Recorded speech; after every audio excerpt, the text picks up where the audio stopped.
Om Jnanatimirandhasya Jnanam Jana Shalakaya Chakshurunmilitam Yena Tasmai Shri Gurave. Perform the rasa dance. There are many activities in Vrindavan, but the most celebrated and most essential is dancing. Sugita Nartane Shabashagigane Tusite Jugaladane. All the gopis, they're singing and dancing very nicely. The picture is here. And in this way they're satisfying Radha and Krishna. Dancing means there also has to be some singing and music. So that is the activities of the of Vrindavan.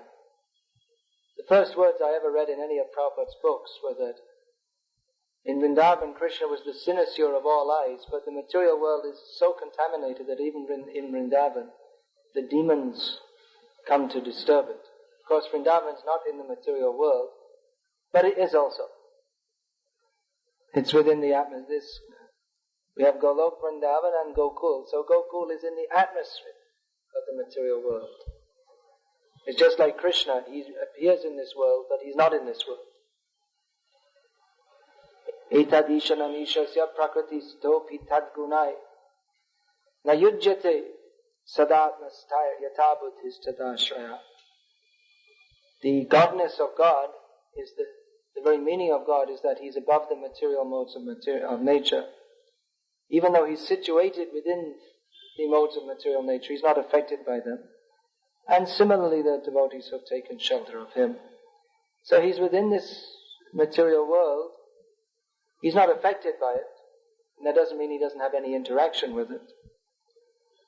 And similarly, Vrindavan is fully transcendental, but still the demons are coming, one after another, to disturb the atmosphere. Actually, not so much to disturb the atmosphere as to provide more fun for Krishna. Krishna is performing his Leela. So all the activities that Krishna performs, they give him pleasure and they give pleasure to the devotees also. In this material world, whenever you want to do something good, generally someone will disturb or some disturbance will come. When you want to do something good, of course that word good could be understood in different ways. If you want to do some good activity, there'll be many obstacles. Shreyansi bahu vignani. It's stated that in the execution of beneficial activities, there are many obstacles. And then again, we could say you want to do something good, the modern understanding of good is something for my sense enjoyment. Have a good time. When it said we should have a good time, it doesn't mean that we should go feeding the poor or any such thing. Good time means you should have a party, drink, smoke, enjoy. Oh, Krishna was doing both. He was doing both things simultaneously. Krishna was doing something good. He was going to have a good time dancing with the gopis, which is also good. It's for the benefit of the whole world. Anyone, materialistic person, if they want to enjoy with young women, they may think I'm having a good time, but it's not good. It's bad. It's the cause of their bondage. It's the cause of degradation in human society. But everything Krishna does is good. It means he enjoys it and it's beneficial for the welfare of the world. So Krishna was just about to repair to the forest for dancing with the gopis, when all of a sudden problem arose, which would have to be dealt with before he could dance with the gopis. Even if he wanted to dance with the gopis, first of all he had to deal with Arishta. Arishta means what? Does anyone know the meaning of this word? No. Rishta and Arishta, they mean the same thing.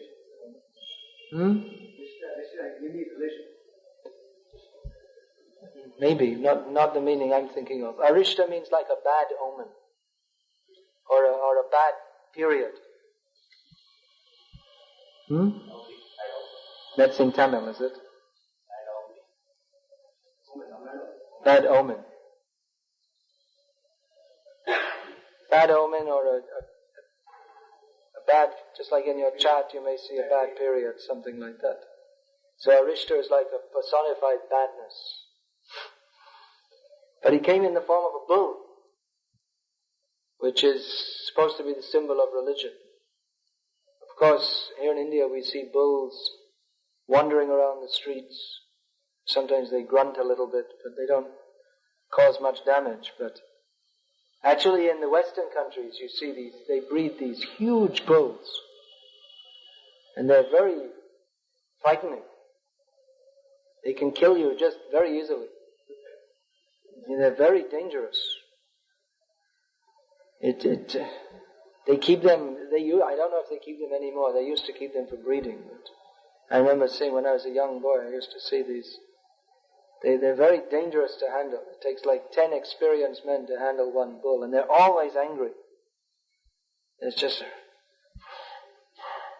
always extremely. They keep them in a pen that they can't escape from. They're very, very dangerous. And definitely they want to kill you.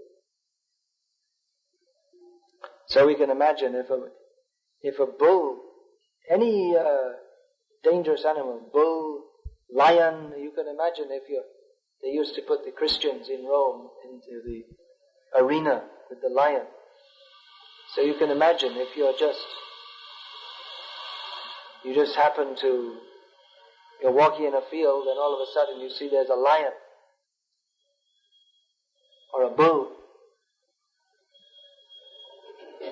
It's very frightening because they can move fast and they can kill you, and they like to kill you also. So it's very scary. But for Krishna, it's not scary. For all the inhabitants of Vrindavan, it's very scary how the whole earth is shaking. And his kakut, his hump, it said it's so high that it reaches up even to the sky, and clouds are forming over it, just like a big mountain. Towering the earth. In anger, the bull will kick the earth, and it will make the dust come up. So very frightening. But Krishna wasn't frightened. For him it's more fun. Now we can enjoy. Another demon has come. So he can enjoy to kill the Arishtasura demon. So that's described how before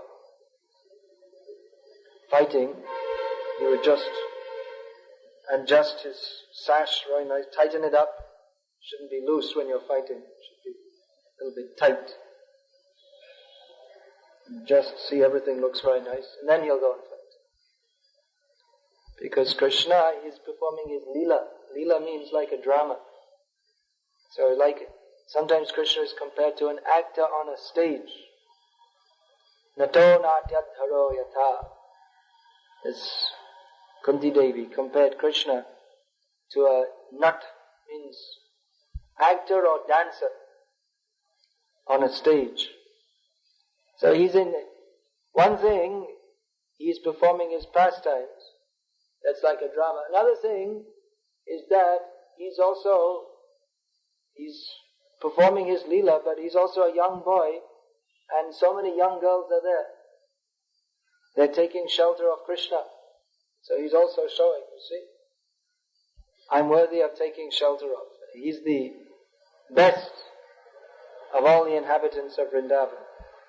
So to perform such manly activities as defeating bulls, another time Krishna defeated 7 bulls. When was that? Nagnajiti, the daughter of King Nagnajit. Krishna expanded himself into 7 forms and subdued 7 bulls who were so angry they couldn't even tolerate the smell of a prince. But Krishna very easily dominated them.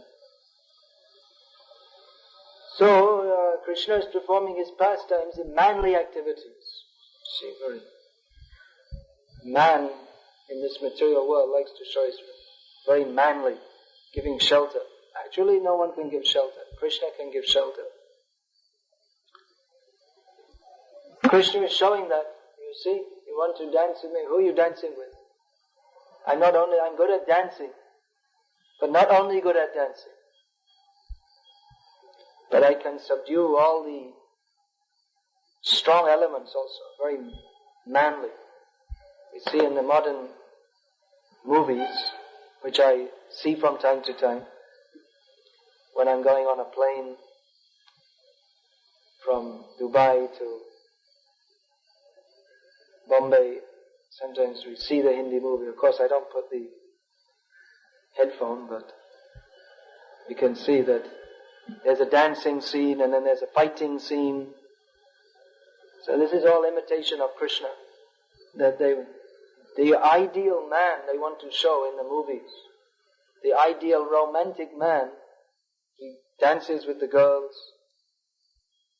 and then he beats up the demons. He's a real man. That's all imitation of Krishna. Krishna is the actual hero of all heroes. No one can defeat even an ordinary bull. Of course they do. Just like you're saying bullfight in Spain. In Madurai also. In Spain they use knives. And we're told they drug the bulls also so that they're not so aware of what's going on. But even those bulls were nothing compared to Arishtasura, the biggest and nastiest bull in the history of creation, because actually he's a demon. Here it's stated that appearing in the form of a bull, he took such a form. The demons, they can take different forms. So appearing in that form, which means that not just an ordinary bull, a huge, his hump is going up practically to the sky. So very fearsome. But for Krishna that's more pleasure. If you sent in just an ordinary bull, there wouldn't be so much pleasure. But if there's a massive, very scary bull, then that's more fun. Because Krishna of course is not disturbed, because he's completely confident of victory. We were reading in the introduction how Kansa, hearing about Krishna, with Krishna and Balaram, they're coming to kill him, he felt both fear and anger. With Krishna, he didn't feel any fear. Nor really anger, because for him, anger means why they're disturbing. But he's not disturbed. Krishna is not disturbed. We are hearing about the activities of such a Krishna, that Arishtasura, he has come at this time. Actually that's right. The demons, they also have their role to play in Krishna's Leela.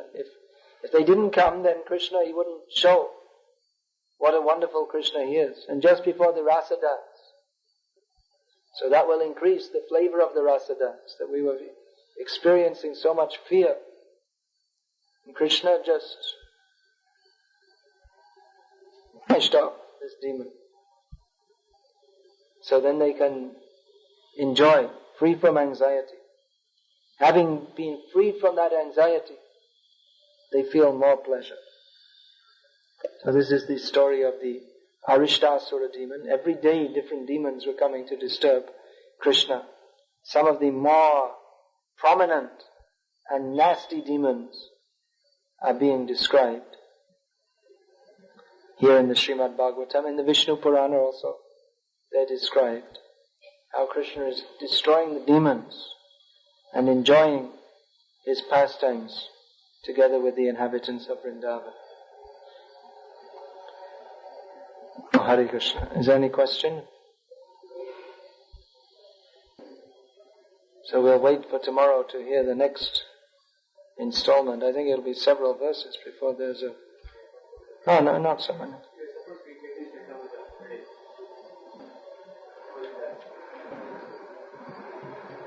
Fear and anger also. I'm sure I can fear and anger. Yeah. They're both negative emotions. Vitaraga, bhaya, krodha. Attachment, fear and anger are to be overcome.